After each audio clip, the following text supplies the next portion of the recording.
The Imitation of Christ by Thomas A. Kempis. Part 2. Book 1, the 6th chapter. Unbridled Affections. When a man desires a thing too much, he at once becomes ill at ease. A proud and avaricious man never rests, whereas he who is poor and humble of heart lives in a world of peace.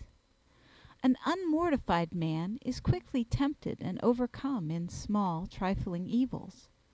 His spirit is weak, in a measure carnal, and inclined to sensual things. He can hardly abstain from earthly desires. Hence it makes him sad to forego them. He is quick to anger if reproved. Yet if he satisfies his desires, remorse of conscience overwhelms him, because he followed his passions, and they did not lead to the peace he sought. True peace of heart, then, is found in resisting passions, not in satisfying them. There is no peace in the carnal man, in the man given to vain attractions, but there is peace in the fervent and spiritual man. The 7th chapter. Avoiding false hope and pride. Vain is the man who puts his trust in men, in created things. Do not be ashamed to serve others for the love of Jesus Christ, and to seem poor in this world. Do not be self-sufficient, but place your trust in God. Do what lies in your power, and God will aid your good will. Put no trust in your own learning, nor in the cunning of any man, but rather in the grace of God, who helps the humble and humbles the proud. If you have wealth, do not glory in it, nor in friends, because they are powerful, but in God, who gives all things, and who desires above all to give himself. Do not boast of personal stature or of physical beauty, qualities which are marred and destroyed by a little sickness. Do not take pride in your talent or ability, lest you displease God, to whom belongs all the natural gifts that you have. Do not think yourself better than others, lest, perhaps, you be accounted worse before God, who knows what is in man. Do not take pride in your good deeds, for God's judgments differ from those of men, and what pleases them often displeases him. If there is good in you, see more good in others, so that you may remain humble. It does no harm to esteem yourself less than anyone else, but it is very harmful to think yourself better than even one. The humble live in continuous peace, while in the hearts of the proud are envy and frequent anger. The 8th chapter. Shunning overfamiliarity. Do not open your heart to every man, but discuss your affairs with one who is wise and who fears God. Do not keep company with young people and strangers. Do not fawn upon the rich, and do not be fond of mingling with the great. Associate with the humble and the simple, with the devout and virtuous, and with them speak of edifying things.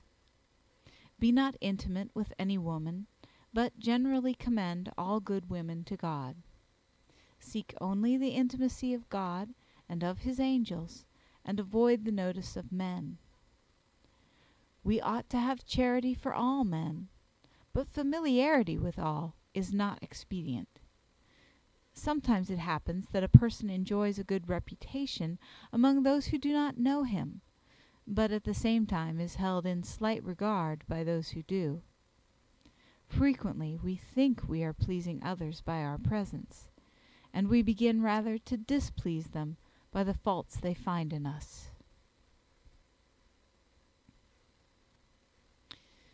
The 9th chapter. Obedience and Subjection.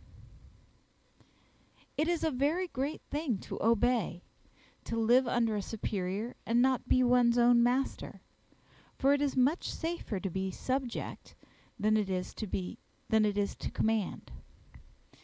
Many live in obedience more from necessity than from love. Such become discontented and dejected on the slightest pretext. They will never gain peace of mind unless they subject themselves wholeheartedly for the love of God.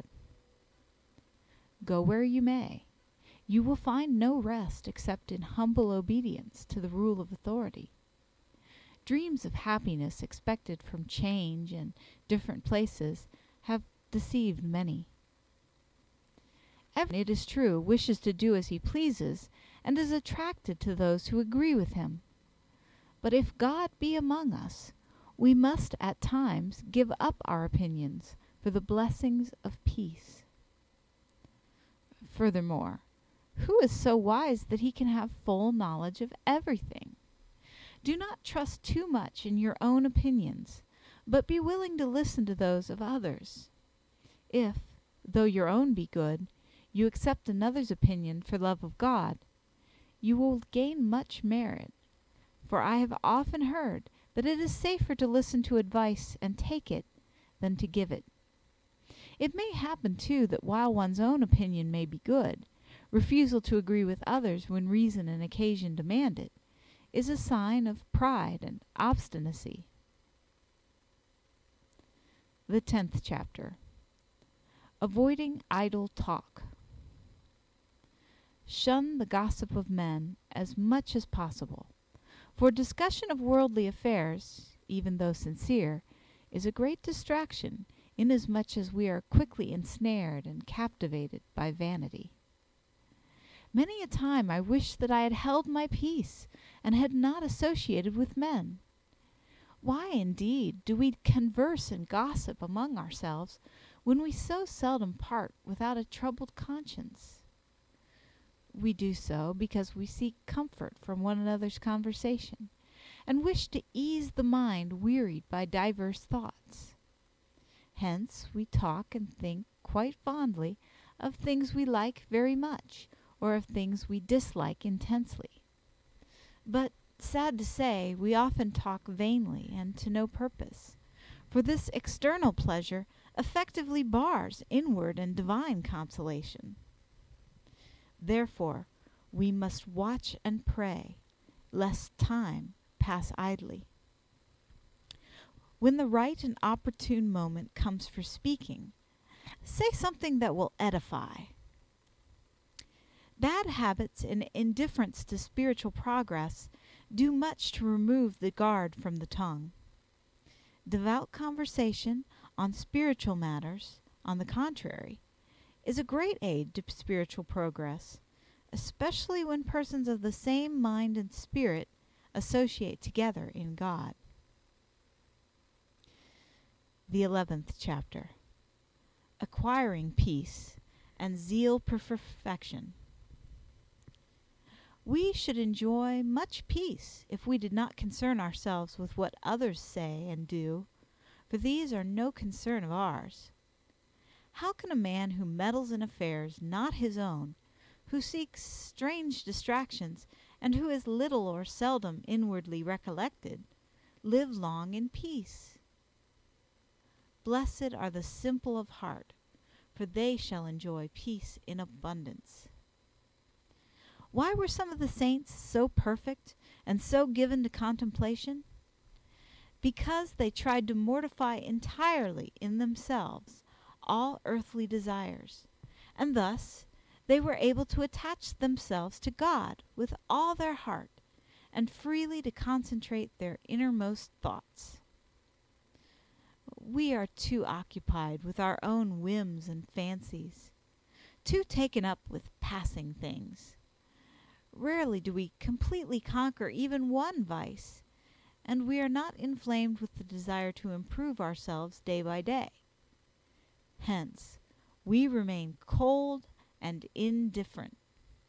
If we mortified our bodies perfectly and allowed no distractions to enter our minds, we could appreciate divine things and experience something of heavenly contemplation. The greatest obstacle, indeed the only obstacle, is that we are not free from passions and lusts, that we do not try to follow the perfect way of the saints. Thus, when we encounter some slight difficulty, we are too easily dejected and turn to human consolations. If we tried, however, to stand as brave men in battle, the help of the Lord from heaven would surely sustain us.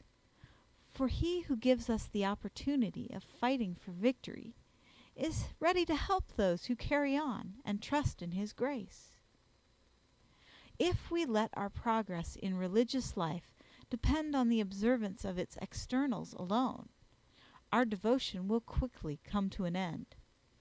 Let us, then, lay the axe to the root, that we may be freed from our passions, and thus have peace of mind.